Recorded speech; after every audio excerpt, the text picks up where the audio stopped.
दर्शकों राधे राधे। मैं जैसा आपको बताया इस समय हूँ मैं भांडीर वन राधा कृष्ण की विवाह स्थली। और यहाँ पर एक विशेष चीज और है, मैं आपको बताना चाहूंगा। इस भांडीर वन में ये एक कूप है। इस कूप का जो है पौराणिक महत्व है।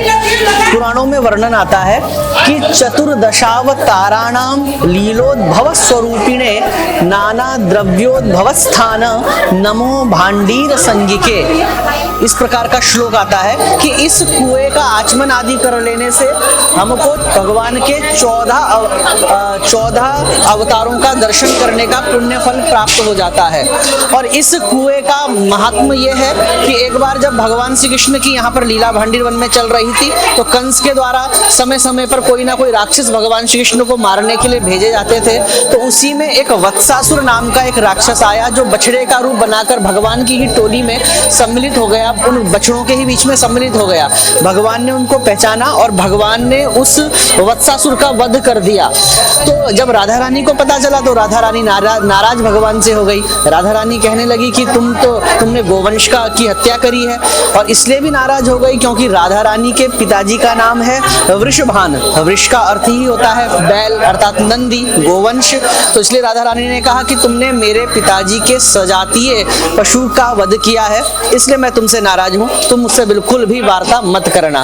तब भगवान ने कहा कि भले ही मैंने ये पाप किया, अपराध किया, लेकिन हे राधे, इस संसार में कोई भी किसी के द्वारा जाने अनजाने में यदि पाप हो जाता है तो उसका कोई ना कोई प्रायश्चित होता है। तो आप ही मुझे बताइए ना कि इसका क्या मैं प्रायश्चित करूं जिससे कि पुनः आपकी और मेरा जो प्रेमालाप है वो पूर्ववत चलता रहे, आप प्रसन्न हो जाएं। तब राधा रानी ने कहा, हे कृष्ण, पहले तुम इस भारतवर्ष के जितने भी तीर्थ हैं उन तीर्थों के जल में स्नान करके आओ, और तो ही मैं तुमसे फिर प्रसन्न होंगे। तो भगवान ने कहा, इस भारतवर्ष में इतने तीर्थ हैं राधे कि अगर पूरे जन्म भर भी मैं अगर प्रतिदिन भी 2-2, 4-4 तीर्थ स्नान करूं तो भी पूरी आयु में मेरा ये स्नान संभव नहीं हो पाएगा। इसलिए यदि मैं ऐसा करूं कि भारतवर्ष के जितने भी तीर्थ हैं उनको अगर मैं यहीं पर बुला लूं और उसमें स्नान कर लूं तो कैसा रहेगा। राधा रानी ने कहा, ठीक है, बात तो एक ही है, कान इधर से पकड़ो चाहे इधर से पकड़ो। तब भगवान श्री कृष्ण ने अपनी बांसुरी से इस कूप का निर्माण किया, और इस कूप में भगवान ने समस्त भारतवर्ष के तीर्थों का आह्वान करते हुए कहा कि मैं आह्वान करता हूं, आग्रह करता हूं कि आप आइए और इस जल में आप समाविष्ट हो जाइए। और तब समस्त तीर्थ जो हैं वो यहाँ पर आकर इस सम्मिलित हो गए, और भगवान श्री कृष्ण ने इस कुएं के जल से स्नान किया, और भगवान को भारतवर्ष के समस्त तीर्थों में स्नान का फल प्राप्त हो गया, और राधा रानी भी प्रसन्न हो गई, और हमको इतना सुंदर कुआं भी मिल गया कि एक ही स्थान में इतना सारा, कहते हैं ना, गागर में सागर भर जाना। तो इसलिए देखो आप भक्त लोग यहाँ पर कितनी श्रद्धा से यहाँ का आचमन कर रहे हैं। यहाँ पर ऐसी भी मान्यता है कि जिसकी संतान नहीं है तो यहाँ पर स्नान करने से महाराज श्री हमको की संतान नहीं होती है, लड़कियां होती है, होकर मर जाते हैं, गर्भ खंडित हो जाते हैं, या अन्य मनोकामना होती है, वो यहाँ इन कुंडियों में स्नान करके गाय के गोबर के स्वास्थ्य लगाती है, मनोकामना पूरी होती है। सोमवार की अमावस को इस कुएं का जल सफेद हो जाता है, दूध जैसा एकदम। उस दिन मान्यता सारे तीर्थों का आगमन होता है, तो विशेष रूप से क्षीर सागर का आगमन होता है। उसके प्रभाव से सारे जल का कलर चेंज हो जाता है। सुबह 4 बजे से शाम को 5 बजे तक रहते, क्षीर सागर 5 बजे के 10 मिनट तक ध्यान हो जाते हैं। सुबह 4 बजे से 10 बजे तक, शाम को 5 बजे सुबह।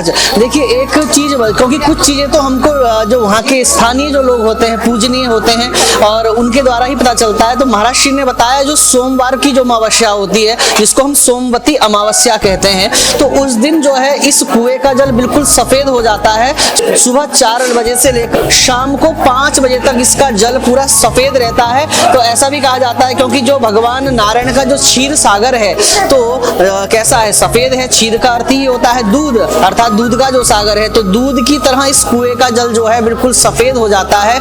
तो उस दिन स्नान करने से, जिसके महाराज श्री ने जैसा बताया, किसी का गर्भ खंडित हो जाता हो, स्रवत गर्भाचया नारी तया श्राव्या प्रयत्नतः, और गर्भ गिर जाता हो, गर्भ ना ठहरता हो, संतान का सुख प्राप्त ना हो रहा हो, तो सोमवती अमावस्या के दिन स्नान करने से उसको अवश्य लाभ प्राप्त होता है। तो ऐसे दंपति भी यहाँ पर अवश्य आए, भले ही आपने डॉक्टरों का कितना कितना भी इलाज करा लिया हो, अच्छी बात है, वो भी कराना चाहिए, लेकिन उसके साथ साथ जब भगवत कृपा भी जुड़ जाती है तो आपका ट्रीटमेंट और आपकी चिकित्सा और उसके साथ जब जुड़ता है भगवान का आशीर्वाद, तो तभी औषधि भी काम आती है। और इसलिए आप ऐसे लोग भी इस यहाँ पर आकर लाभ ले सकते हैं। तो इस कुएं में, इस कूप में आकर आप आचमन करें, आनंद लें, भगवान की कृपा प्राप्त करें। और एक चीज मैं आपको और बताऊं, जब मैं पिछली बार यहाँ पर यात्रा करने आया था तो एक चीज मुझे और स्थानीय व्यक्ति के द्वारा पता चली थी कि जब भगवान ने समस्त तीर्थों का आह्वान किया तो एक तीर्थ है वो यहाँ पर नहीं आया, अहंकारवश नहीं आया।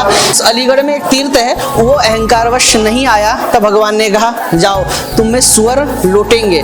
तो बताया जाता है कि आज भी उसमें कोई स्नान नहीं करता, वहां पर सुअर का ही वहां पर वास रहता है, सुअर ही वहां पर लौटते हैं। देखो, क्योंकि हर चीज की जो महिमा है भगवान से ही होती है। तो अगर हम भगवान से जुड़ते हैं तो ये शरीर जो है पंचरचित अति अधम शरीरा, ये अधम शरीर भी क्या होता है, बड़ा दिव्यता को प्राप्त हो जाता है जब ये शरीर भजन के लिए लगाया जाता है। अन्यथा पंचरचित अति अधम शरीरा, ये शरीर तो अधम ही है। तो वैसे ही हमारी महिमा बढ़ती है भगवान से। इसलिए हम कुछ भी हो, हम भगवान से जुड़े रहें, सनातन धर्म के प्रति हमारा प्रेम बना रहे, बस यही हमारे जीवन की सार्थकता है। आशा करता हूँ ये वीडियो आपको अवश्य अच्छी लगी हो। अगर अच्छी लगी होगी तो सनातन धर्म के प्रचार के लिए इस स्थान का भी प्रचार हो, जन जन तक पहुंचे और लोग यहाँ पर आकर यहाँ श्रद्धा से उनको भी इस कूप का आचमन का लाभ प्राप्त हो। इसलिए अधिक से अधिक वीडियो को शेयर करें। व्यर्थ के वीडियो हम कई शेयर करते हैं, तो कम से कम इस वीडियो को शेयर करने के लिए भी अपनी उंगलियों का प्रयोग अवश्य करें। और नीचे जो लाल बटन है सब्सक्राइब का, उसको सब्सक्राइब करके भी आप हमारे चैनल से जुड़ सकते हैं, जिससे कि इस प्रकार की अन्य जो पौराणिक स्थल है हम आप तक पहुंचा पाएं। राधे राधे।